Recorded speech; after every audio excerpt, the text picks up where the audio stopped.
ఇక ఆపితే ప్రజల్లో కీర్తన గారు వరుస వెంబడి జరిగిన దాడులు ముఖ్యమంత్రి గారి మీద జరగగానే సబ్సిక్వెంట్గా చంద్రబాబు గారి మీద, తర్వాత తెనాలి ప్రాంతంలో పవన్ కళ్యాణ్ గారి మీద ఈ రాళ్ల దాడులు. ఇదేంటంటే ఇదివరకు మనకి ఏమైనా బస్సు లోయలో పడిపోయిందనో లేకపోతే నీళ్ళలో పడిపోయిందని ఒక వార్త వస్తే వరుసగా ఒక 10-15 బస్సులు మళ్ళీ పడిపోయాయి దేశంలో వివిధ రాష్ట్రాల్లోని వివిధ ప్రాంతాల్లో.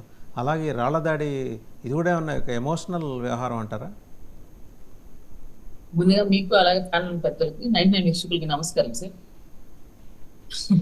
ఇప్పుడు కోడికత్తి అయిపోయింది, కొత్తగా ఏదో ఒక డ్రామా చేయాలన్న ఇంటెన్షన్ తో ఇది చేశారేమో అని ఒక తరపు వాదన అయితే ప్రజల్లో ఉంది. బట్ మనం అలాంటి మాటలు మాట్లాడకూడదు కాబట్టి నిజంగానే దాడి జరిగి ఉంటే ప్రజాస్వామ్యబద్ధంగా జరుగుతున్న ఎలక్షన్స్ కాబట్టి ఇటువంటి జరగడం తప్పు అని తీవ్రంగా ఖండించడానికి జనసేన పార్టీ నుంచి మేము ముందుకు వస్తాము. కానీ ఒకటేంటంటే హై సెక్యూరిటీ పెట్టుకున్న జగన్మోహన్ రెడ్డి గారు ఈవెన్ చెట్లను కూడా నరికించి పరదాల మధ్య సెక్యూరిటీగా వెళ్ళిన ఆయన బస్సులో ఉండగా ఎటువంటి ఇబ్బంది కలిగించలేదు, ఎటువంటి దాడికి పాల్పడలేదు. దాని వ్యతిరేకత అయితే ఉందన్నమాట మీరు యాక్సెప్ట్ చేయాలి, వాళ్ళు కూడా యాక్సెప్ట్ చేస్తారు.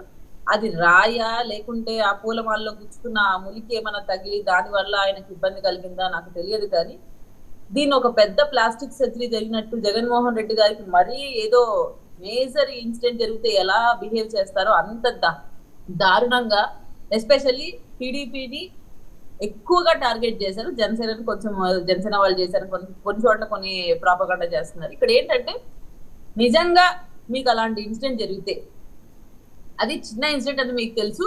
ఈ టైంలో ఇలాంటి ఇన్సిడెంట్ జరిగింది కాబట్టి ప్రజల్లో మళ్ళీ ఏమన్నా గతంలో ఏదో మన టీడీపీ అధికార ప్రతినిధి గారు అంటేనే వాళ్ళ ఆఫీసులు బద్దలు కొట్టి వాళ్ళ ఇళ్ల మీద దాడికి పాల్పడడం మీ జగన్మోహన్ రెడ్డి గారి క్యాడర్ ఏదైతే ఉందో ఇటువంటివి మళ్ళీ మీరు చెప్తే జగన్మోహన్ రెడ్డి గారి పైన దాడికి పాల్పడిన ప్రతిపక్ష నేతలే అనే మాట కనుక మాట్లాడితే ఇంకా ఎక్కువగా ఈ టైంలో కొట్లాట జరిగే అవకాశం ఉంది. కాబట్టి దీన్ని సద్దుమణిగించే ప్రయత్నం చేయకపోగా వైసీపీ సోషల్ మీడియా విపరీతంగా దీన్ని హైలైట్ చేసే ప్రయత్నం చేస్తాం. మీరు గమనిస్తే వైసీపీ సోషల్ మీడియా మొత్తము జగన్మోహన్ రెడ్డి గారి పైన కుట్ర.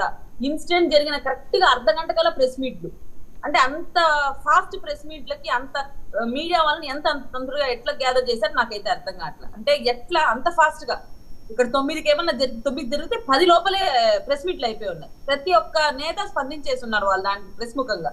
అంటే అంత ఫాస్ట్ గా రియాక్షన్ జరగడం బట్టి కొంత డౌట్ అయితే వస్తుంది కదా, అంటే ఏంటి అసలు కారణం ఏంటి అంత ఫాస్ట్ గా రియాక్ట్ అవ్వడానికి? అంత ఫాస్ట్ గా ఎవరన్నా ఆయనకి ఏమైనా జరిగిందంటే ముందు పరిగెత్తి హఠాత్తున ఆయన దగ్గరికి వెళ్ళే ప్రయత్నం చేస్తారు, ముందు అక్కడ ఏం జరిగింది తెలుసుకునే ప్రయత్నం చేస్తారు. కానీ ఇక్కడ ఏంటంటే వెంటనే స్పందించడం అనేది కొంచెం డౌట్ అయితే క్రియేట్ చేస్తుంది.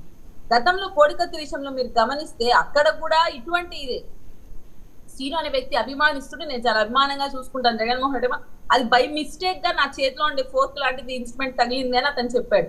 కానీ దాడికి పాల్పడ్డారు అని విపరీతమైన సింపతిని గెయిన్ చేసుకుని ఒక ఇదైపోయింది. దాని తర్వాత మొన్న గీతాంజలి గారి ఇన్సిడెంట్ మీరు చూసారు. గీతాంజలి గారు వాళ్ళ ఆఫీస్ కి వచ్చిపోతున్నారన్న ఇన్ఫర్మేషన్ ఉంది, ఆమె ఫోన్ పేకి డబ్బులు పడ్డాయన్న ఇన్ఫర్మేషన్ ఉంది. కానీ చివరాఖరికి చూస్తే ఆమె హత్యకారకులు సోషల్ మీడియాలో పనిచేస్తున్న కొంతమంది ప్రతిపక్ష నేతలు అన్నట్టు ఒక పుకారు వచ్చింది.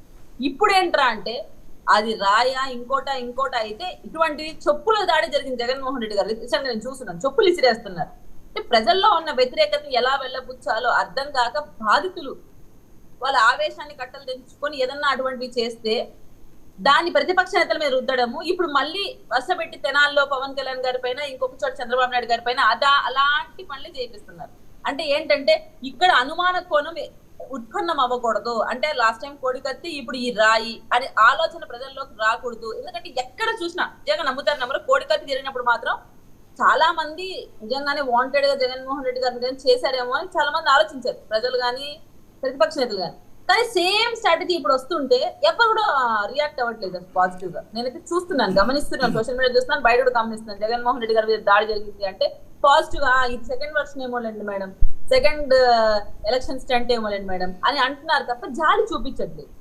అంటే ఇది వర్కౌట్ అవ్వదేమో అన్న ఇంటెన్షన్ తో జగన్మోహన్ రెడ్డి గారి కార్యవర్గమో లేకుంటే ఆయన మద్దతుదారులో అదే సేమ్ స్ట్రాటజీ చంద్రబాబు నాయుడు గారి సభల దగ్గర, పవన్ కళ్యాణ్ గారి దగ్గర రాళ్ళు వేపిస్తే ఓకే అందరిపైన వేస్తున్నారన్న కాన్సెప్ట్ లో తీసుకుపోవచ్చు అన్న ఇంటెన్షన్ తో చేస్తారేమో. కానీ ఇక్కడ వ్యతిరేకత ఉన్నది జగన్మోహన్ రెడ్డి గారి పైన, ఆయన ప్రభుత్వం పైన. సో వాళ్ళ అసహనంతో ఉండి అలాంటి కార్యక్రమాలు చేశారా, లేదంటే స్వతహాగా సింపతి గెయిన్ చేసుకోవడం కోసం ఎటువంటి పరిస్థితుల్లో గెలిచే సూచనలు మాత్రం వైఎస్ఆర్ ప్రభుత్వానికి లేవు అని స్పష్టంగా మనకు కనపడుతుంది. సో అందుకని ఏమన్నా వీళ్ళే దాడి చేయించుకున్నారా అనేది మాత్రం కోణంలో మనం ఆలోచించాలి. ఎందుకు అంటున్నానంటే మీ సెక్యూరిటీ సిబ్బంది ఎంత ఉందో ప్రతి ఒక్కరికి తెలుసు. మీరు ఎటువంటి విధిగా ఈ కార్యక్రమాలు నిర్వహిస్తున్నారో కూడా కీర్తి గారు ఇప్పుడు సిబ్బంది కీర్తి గారు ఇప్పుడు ఆయన మీద వాళ్ళే దాడి చేయించుకున్నారు. చంద్రబాబు గారి మీద పవన్ కళ్యాణ్ మీద ఎవరు దాడి చేయించుంటారు? జస్ట్ ఒక అందుకే నేను అంటున్నాను, ప్రజలు నమ్మట్లేదు. సోషల్ మీడియా ప్రాపగాండా విపరీతంగా ప్రతిపక్షాల నేతపైన నెగిటివ్ గా జరుగుతా ఉంది. సో 2 ఫ్యాక్టర్స్ మీరు గమనించండి. ఇక్కడ వీళ్ళు ప్రాపగాండా ఏంటి, మీరే చేయించారని మా మీద వేస్తున్నారు. కానీ ప్రజలు మాత్రం ఇది సెకండ్ టైం స్ట్రాటజీ, ఇది ఎలక్షన్ ముందు జగన్మోహన్ రెడ్డి గారు చేస్తున్నదన్న విధంగానే ప్రజలు చూస్తున్నారు దీన్ని. ఎందుకంటే గతంలో కోడికత్తి, బాబాయ్ గొడ్డలి, ఇప్పుడు ఇది.